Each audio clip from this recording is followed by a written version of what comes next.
Assalamualaikum warahmatullahi wabarakatuh. Saya Anessa Windy Lestari, nomor absen 3, akan menjelaskan tentang resumen materi yang diberikan pada kelompok 1 kemarin tentang sejarah dan proses penggalian, penyusunan, dan perumusan Pancasila.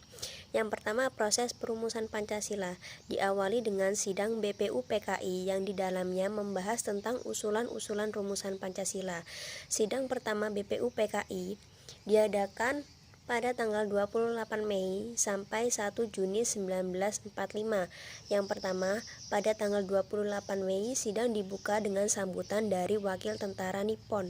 Yang kedua, 29 Mei 1945 dimulai sidang perumusan dasar-dasar. Diperoleh 3 rumusan dasar dari 3 orang, yaitu Dr. Supomo, Muhammad Yamin, dan Insinyur Soekarno.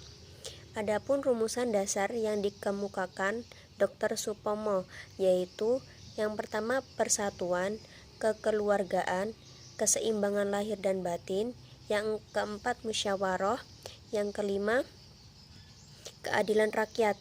Adapun rumusan dasar yang dikemukakan oleh Muhammad Yamin, yang pertama ada peri kebangsaan, yang kedua peri kemanusiaan, yang ketiga peri ketuhanan, yang keempat peri kerakyatan, dan yang kelima kesejahteraan rakyat. Rumusan dasar yang dikemukakan oleh Insinyur Soekarno yaitu yang pertama kebangsaan Indonesia atau nasionalisme, yang kedua peri kemanusiaan atau internasionalisme, yang ketiga mufakat atau demokrasi, yang keempat kesejahteraan sosial, yang kelima ketuhanan yang Maha Esa. Soekarno menyebut bahwa 5 dasar di atas dinamakan dengan Pancasila. Kemudian sidang BPU PKI pertama berakhir pada tanggal 1 Juni 1945. Hari itu juga Ketua BPU PKI menunjukkan dan membentuk panitia kecil. Adapun tugas panitia kecil adalah merumuskan kembali pidato Soekarno yang diberi nama Pancasila sebagai dasar negara.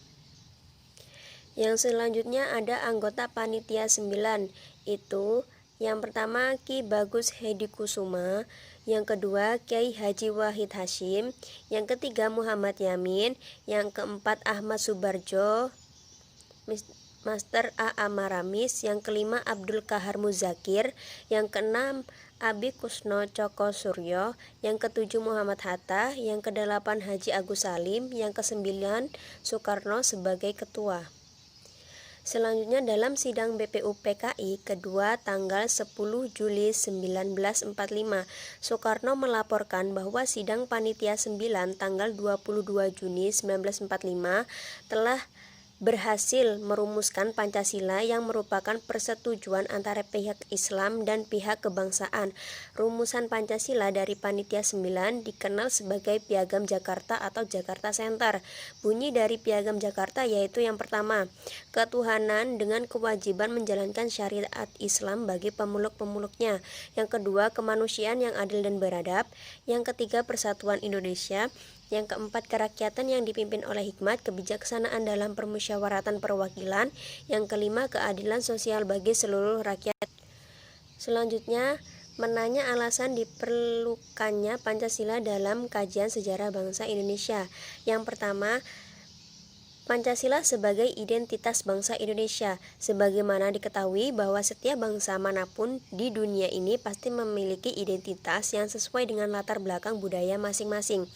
Dan yang kedua, Pancasila sebagai kepribadian bangsa Indonesia.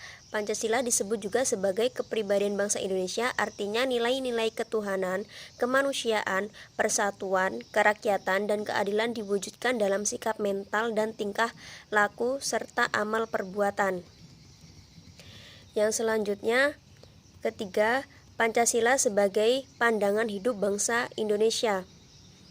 Pancasila sebagai pandangan hidup berarti nilai-nilai Pancasila melekat dalam kehidupan masyarakat dan dijadikan norma dalam bersikap dan bertindak. Keempat, Pancasila sebagai jiwa bangsa.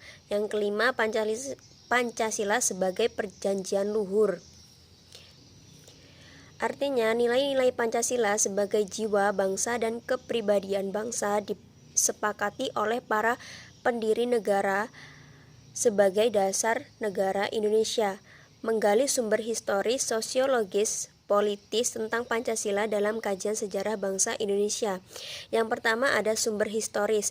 Sumber historis Pancasila, nilai-nilai Pancasila sudah ada dalam adat istiadat, kebudayaan, dan agama yang berkembang dalam kehidupan bangsa Indonesia sejak zaman kerajaan dahulu. Misalnya, sila ketuhanan sudah ada zaman dahulu meskipun dalam praktek pemujaan yang beraneka ragam, tetapi pengakuan tentang adanya Tuhan sudah diketahui.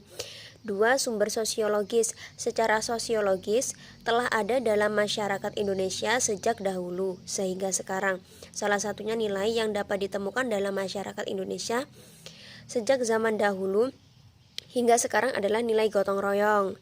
Yang ketiga, sumber politis. Misalnya nilai kerakyatan dapat ditemukan dalam suasana kehidupan perdesaan yang pola kehidupan bersama yang bersatu dan demokratis yang dijiwai oleh semangat kekeluargaan sebagai tercermin dalam sila keempat kerakyatan yang dipimpin oleh hikmat kebijaksanaan dalam permusyawaratan perwakilan. Semangat seperti ini diperlukan dalam mengambil keputusan yang mencerminkan musyawarah. Sekian dari saya akhiri. Wassalamualaikum warahmatullahi wabarakatuh.